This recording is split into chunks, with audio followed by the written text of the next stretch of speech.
Aslan and Noor's family moved to the US from Iraq when she was 4 years old.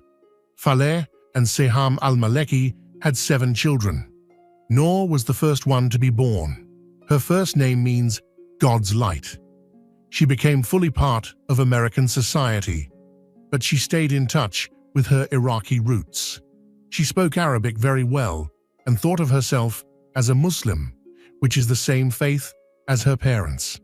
Still, she moved out of her parents' house in early 2009, not for the first time. This time, it was because of a fight over how she was living her life. Tight jeans, makeup, boyfriends, modeling shots, and a strong will to be independent. A lot of Noor's pictures were taken from her Facebook and MySpace pages and put on websites all over the internet. The pictures showed a pretty young woman with long black hair and a sad face.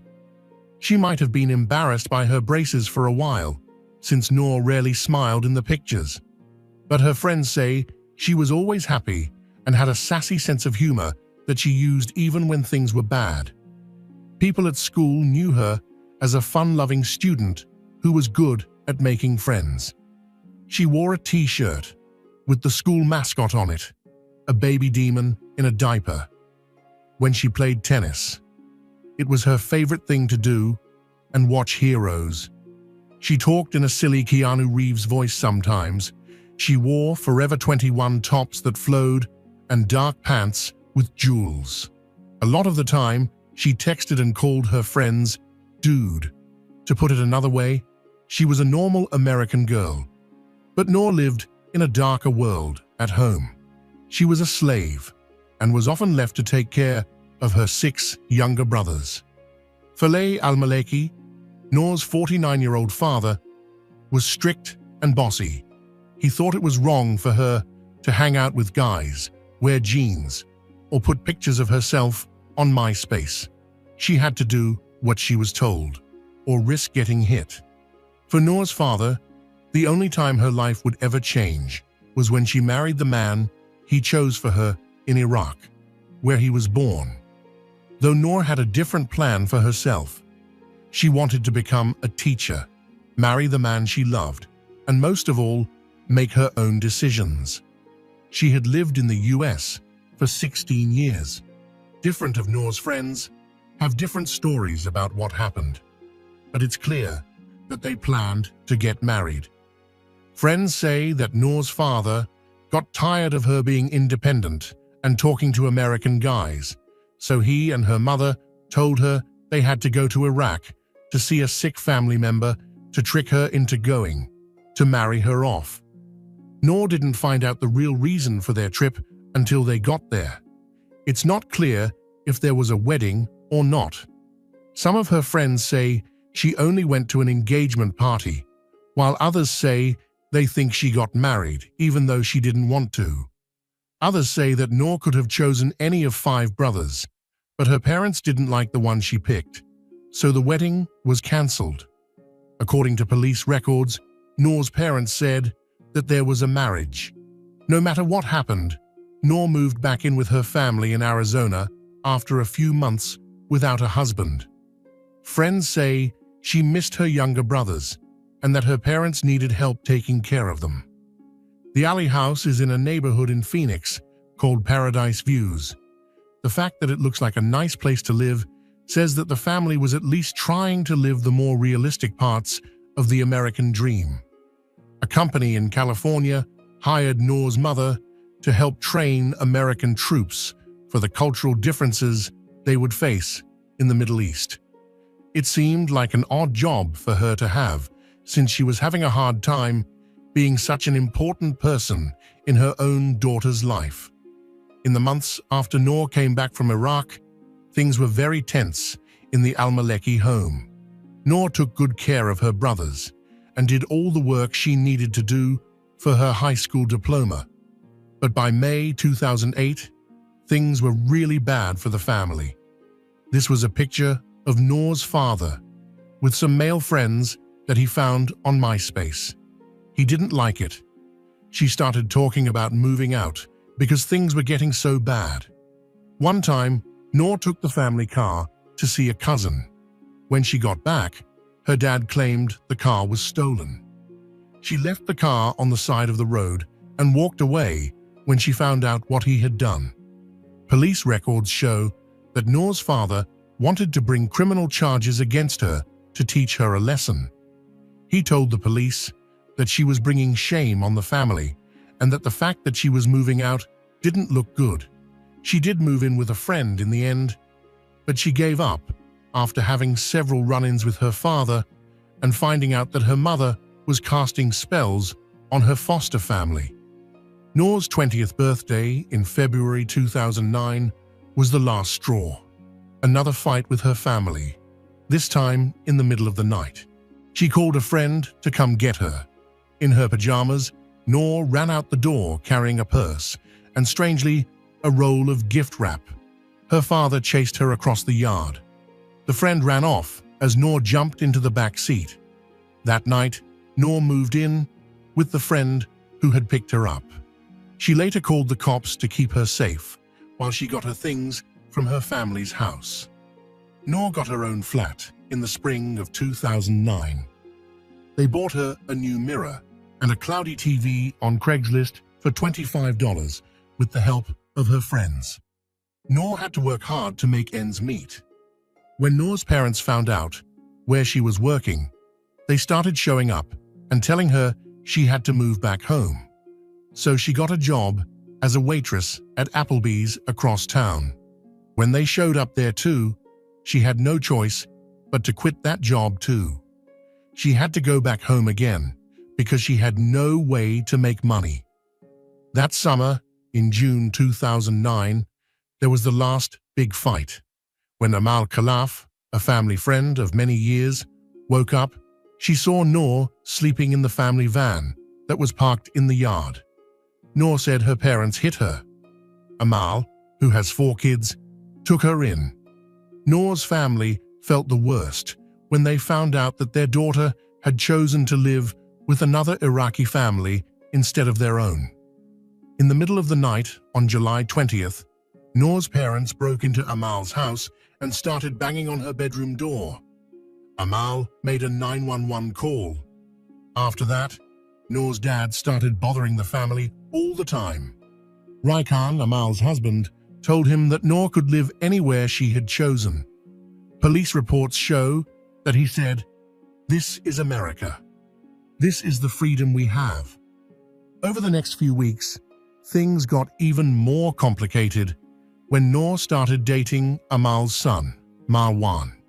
He told Noor's mother that something bad would happen if she didn't leave the house when he found out. Noor asked for a protection order, but the paperwork never seems to have been finished. He or she sent a text message to a friend. "Dude," she wrote on October 20th, 2010, at 1:06 p.m. "My dad is here at the welfare office." Faleh Noor hadn't seen her since she moved out of the family home in Glendale months before. Noor is 20 years old. He scared and surprised her at the same time. She was sure he wouldn't stop until he had full power over her life again. Not long ago, Noor sent her text message from a Peoria office of the Arizona Department of Economic Security. Amal Khalaf, her new boyfriend's mother, was sitting next to her. She is 43 years old. "Let me tell you that Noor had been living with Amal since she moved out of her parents' house after the last fight. Marwan al-Abadi, Noor's boyfriend, and Amal's 19-year-old son also lived there. The al-Maleki family, especially Noor's father, was angry and embarrassed about what was going on. From their point of view, a man's children belong to him and must live with him until he tells them otherwise. Amal went there to fill out a form to change her home for welfare benefits. She was born in Iraq too, but moved to the US only about 10 years ago. She spoke English so well that Noor had to help explain. That was the day that 48-year-old truck driver Faleh al-Maleki, who was out of work and had never been in trouble with the law, took a sad step towards joining the list of people who are accused of honor killing. The second text message Noor sent was to her best friend, Ushna Khan. It was sent after her father walked into the Department of Economic Security office. "Dude, I'm so scared shit," she wrote. "Shelter, and guess who walks in? My dad. Holy crap, I'm so shaky." "Did he see you?" Ushna answered right away. Noor typed, "I don't think so. I can't even leave because his fat behind is right next to the door. It makes me laugh so hard I'm dizzy. I hate it when things like this happen to me." "Oh no, that's weird," Ushna said. "What's up with your parents anyway?" The answer from Noor was, "My dad is a manipulative jerk. I've honestly never met anyone so evil." She saw Faleh take a number at the bar and then sit down next to her and Noor. Faleh was talking on his cell phone at the same time that his daughter was texting. He talked for 5 minutes with Ali, his oldest son, who is 18 months younger than Noor. Faleh also talked to a male cousin in Detroit and his wife Seham several times. Not long after he got there, Faleh left the DES office without saying anything. At 1:32, Noor sent Ushna her last text message. In it, she seemed calmer. "What time do you get out of work?" Noor asked her friend. "Are you going to have time to meet?" When Amal's number was finally called, she and Noor went to a desk to take care of business. That took a while, but Amal was still wary of Faleh. She knew that he was mad at her for letting Noor move in with her. Before leaving the DES office with Noor, Amal wanted to be sure that Faleh and his silver-gray 2000 Jeep Cherokee could park in the right spot. There was less worry in Noor's eyes. She only said that her dad might spit on her if he got the chance. They went to Amal's van because the coast looked clear, but Amal quickly found out that she had locked her keys in the car. She and Noor went to the DES office to get their bearings. Amal called her son and asked him to bring an extra key from their 20-minute-away home. Since it was 85 degrees outside, Amal chose to wait right outside the front door of the DES office. But Noor was thirsty. She told them to get a cold drink at the nearby Mexican restaurant. Going west, they walked along the path next to the office and then crossed the lot. Amal saw what looked like a car coming right at them out of nowhere. She put up her hands in defense, as if she could stop what was going to happen. She could see Faleh behind the wheel at that very moment. What did you do when you saw him? سويتي لما شفتي like this I did no. When did you first see him? أول مرة شو وقت شفتي قريب علي يعني close to me. كان جاي بسرعة. He was driving so fast. The women were hit by the Jeep. It pulled Noor across a curved median and left her lying on the road, dazed and bleeding. The blow threw Amal Khalaf about 27 feet. She had a broken pelvis, a broken leg, and many cuts and bruises, but she was still awake. Police in Peoria later said they thought the SUV was going up to 30 miles per hour. Faleh quickly left the parking lot and went west on Peoria Avenue.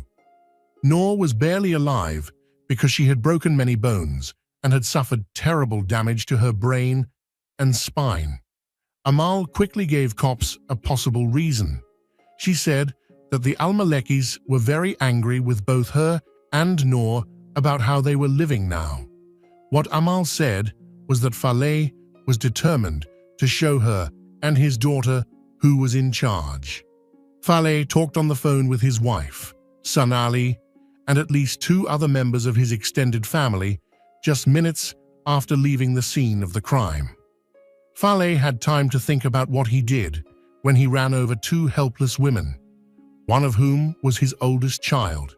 He may have attacked them on the spur of the moment, or planned to do it. The Peoria police sent 3 officers to the Al-Maleki home at 5 p.m. on October 20th, which was about 3 hours after the attacks. Ali, Noor's brother, opened the front door. He was having a rough time. Ali used to be close to his sister, but the fight between Noor's parents had made them bitter, and the two hadn't talked in weeks. Ali later wrote in an email to his friends that he had started calling his sister bad names before they stopped talking. Detective Chris Bauhi was told that things at his parents' house had been getting worse ever since Noor came back from Iraq after leaving her planned marriage. Ali thought that his sister had brought shame on the al-Maliki family. Ali said that Noor had been rude to their parents and to him since she got back, and she still didn't believe in traditional Iraqi values. The young man talked about his own problems with his father, whom he described as a heavy bettor who liked going to Indian casinos in the Phoenix area.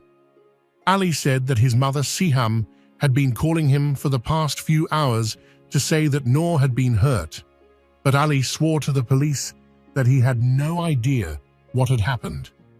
Ali al-Maleki talked to a TV reporter on October 24th about his sister.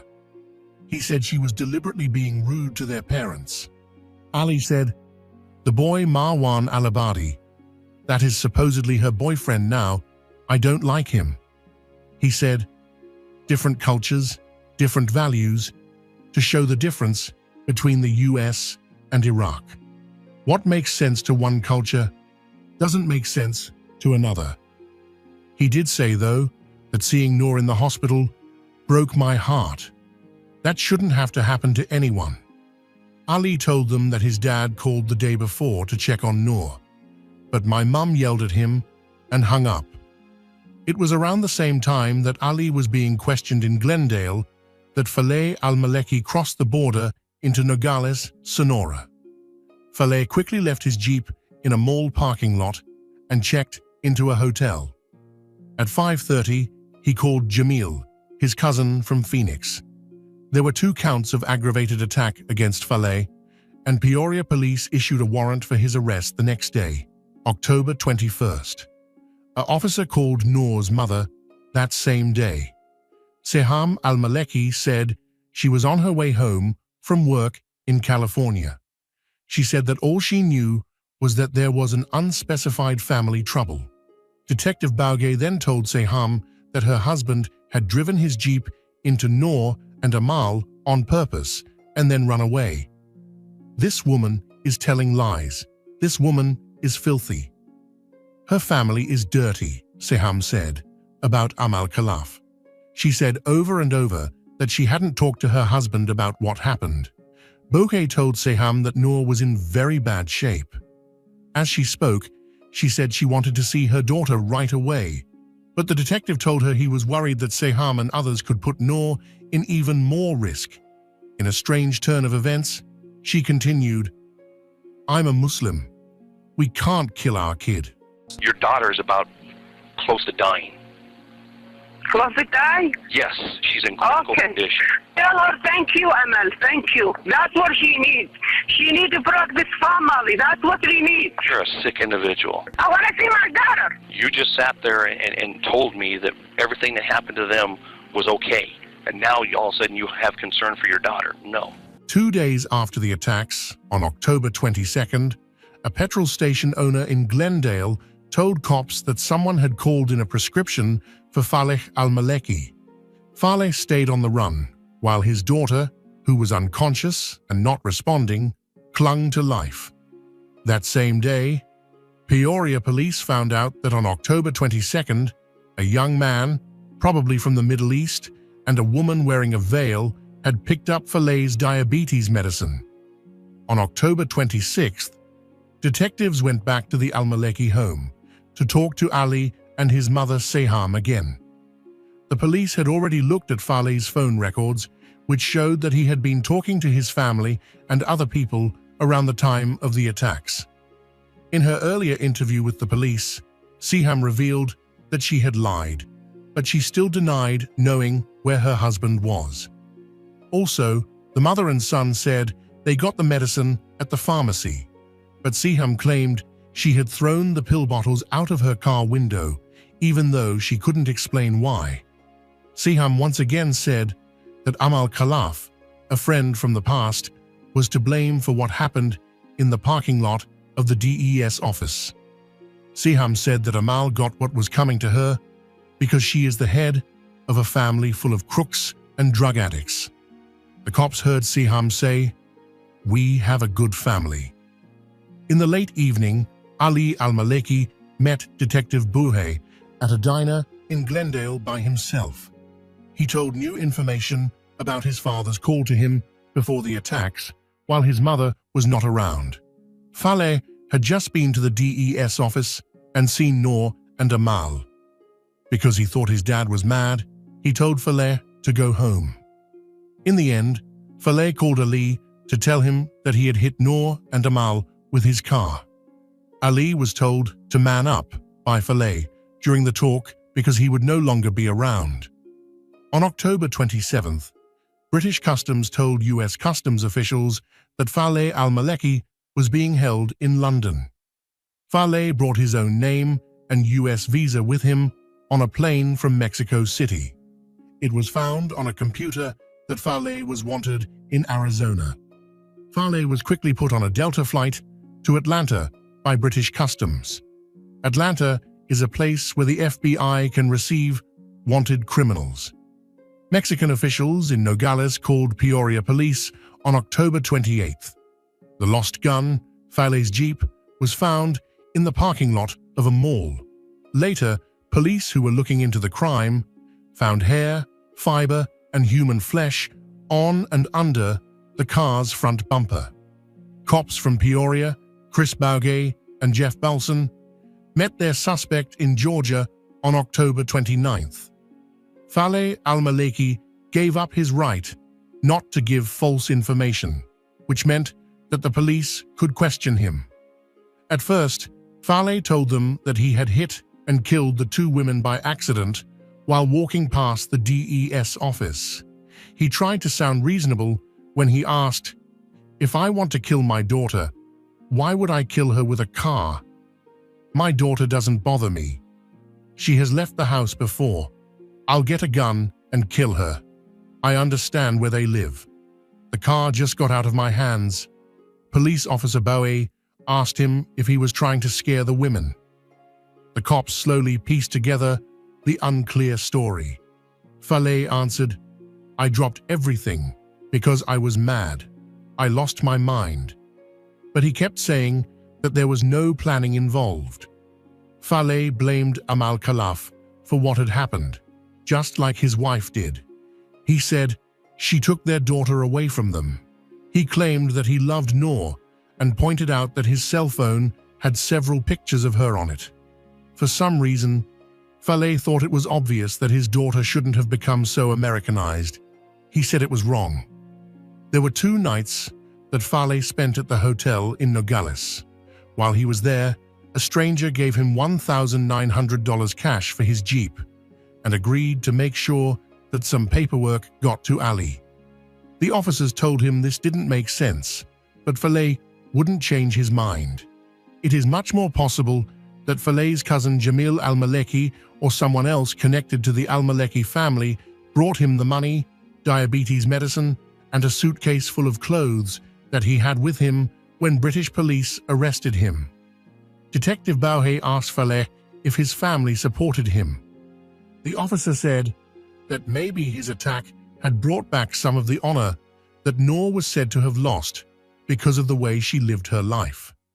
Faleh didn't answer directly, but he did say that he would help a friend or family member who was in the same situation. "That's our culture," he said. That's why Faleh asked the agent what he would do if his own daughter was that bad at following rules. Bowie said that he wouldn't use a car to hurt his daughter. Soon he asked Faleh again if he meant to hurt the women.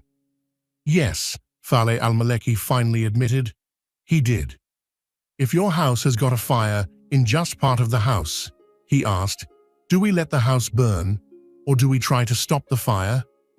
Faleh then said that his daughter Noor was the small fire that he had to put out. He agreed not to be extradited and was put into the Clayton County Jail in Georgia. The Peoria officers took him back to Arizona on October 31st. A judge set Fale's bail at $5 million at his first court appearance in Phoenix later that same day. At 7 a.m., doctors at John C. Lincoln North Hospital said that Noor al-Maleki was brain dead. Her family chose to end her life support on November 2nd. At 11:54 a.m., Noor's heart stopped beating. Her mother and brother Ali were among the people who were by her bedside. After some days, Fale was charged with first-degree murder, attempted first-degree murder, aggravated attack, and leaving the scene of an accident by a Maricopa County grand jury. The violent death of Noor made headlines around the world, especially after a county judge called it an honor killing. If Noor al-Maleki didn't follow her parents' rules and leave her planned marriage, her life would never be the same again. During her last year or so, she tried several times to live with her family, but failed each time. Fale and Seham thought she was bad because she left the Iraqi husband her father had picked for her, which made them look bad. It made Fale very angry when, after Noor came back from Iraq, he found a picture of her with some guy friends that seemed innocent. He thought that Noor shouldn't have been friends with guys other than her husband, since she was still legally married to him. Noor stood up for herself, though. There were no racy pictures on Noor's page. There were just pictures of a young woman with a beautiful face. It was there that Noor met new people when she got a job as a server at an Applebee's. Someone who worked with her says that Noor quit when her father found out that she was working at a place that served alcohol. Fale and Seham may have had good reasons to be worried about where their daughter was living. According to the police, Marwan al-Abadi hit Noor while she was trying to stop him from fighting with an unknown third party at a Miles house on August 6, 2018. The police said that Marwan broke and cut Noor's nose during the fight, but Marwan denied it. The charge of domestic abuse was still being worked on when Noor died. Amal Khalaf told Peoria police in December that she had taken in Noor because the young woman had nowhere else to go after leaving her parents' house. She said this while she was at home healing from her injuries. Amal stressed that her only goal had been to give Noor a safe place to live, not to help her get together with her son romantically. Amal said that a few days before the attacks, she had convinced Noor to talk to her parents. Fale al-Maleki talked on the phone with his family a lot in the weeks after he was arrested and put in the Maricopa County Jail. The government recorded every word in secret. "How is she now?" Fale asked his nephew Jamil over the phone at one point. During the jail calls, Fale and his family spoke Arabic. The calls were later turned into English. "Who's she?" Jamil asked. "Noor," Fale replied. Jamil told him, "Noor died." Fale asked, "What?" "Yes, she's gone," Fale responded. "Now take care of yourself, brother." Fale said, "Talk to the lawyers and tell them it was not intended to be a murder." Fale told Jamil to talk to the American government through the Iraqi consulate. "Connected to honor and dishonor, and I don't know whatever," said he, "and an Iraqi is worth nothing without honor." Jamil agreed and said, "This is where the story starts." There was writing in newspapers about this problem, and there is writing about it now on the internet and all over the world. During phone calls with his wife, Fale kept talking about the honor-killing theme. "Listen," he told Seham, "have friends hold signs that say Iraqi honor is valuable across from the US consulate in Iraq. There are signs that say I'm not a thief and that I didn't steal or break into someone's house. I'm sure you understand.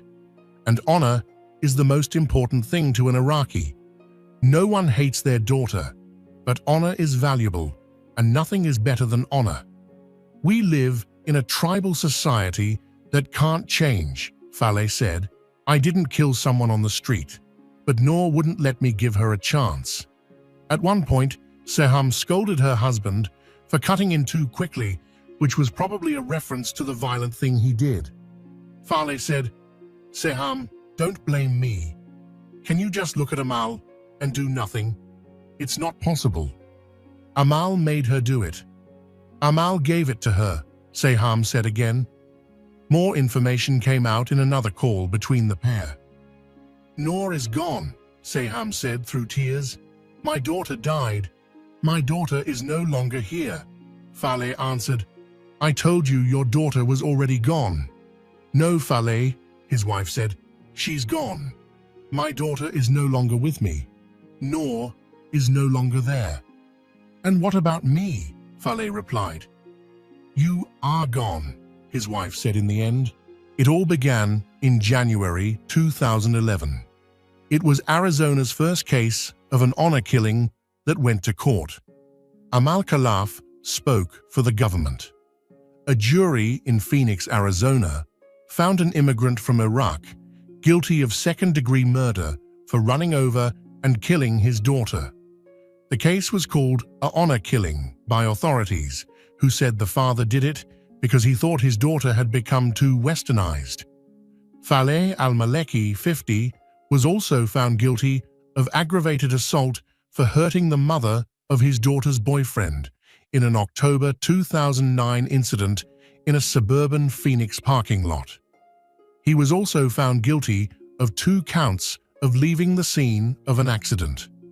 Lawyers for the defense said that Noor's death and Amal Khalaf's serious injuries were an accident. People say he only wanted to insult the older woman because al-Maleki thought she was helping his daughter stay away from her family. After being questioned by police, al-Maleki admitted that he did knowingly run her over, but the transcript of the taped interview showed that he kept calling it an accident. During the 4-week hearing, Khalaf also spoke. He said that he ignored her screams to stop hitting her and then ran over Noor al-Maleki, who was listening to an interpreter through headphones.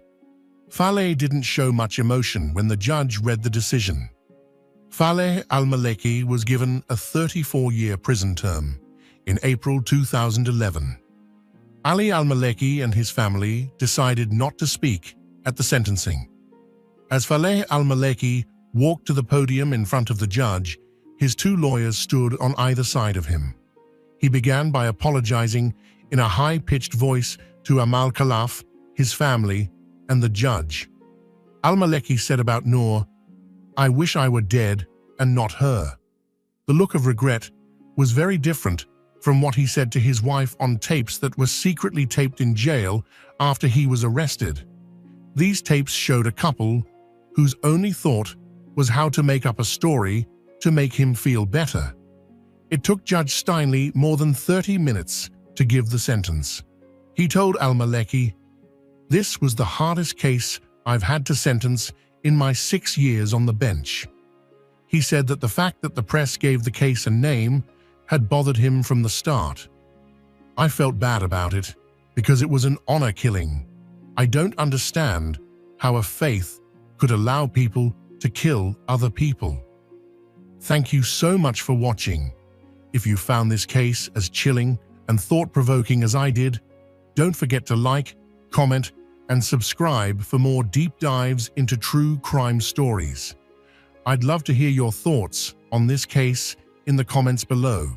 Stay safe, stay curious, and I'll see you in the next one.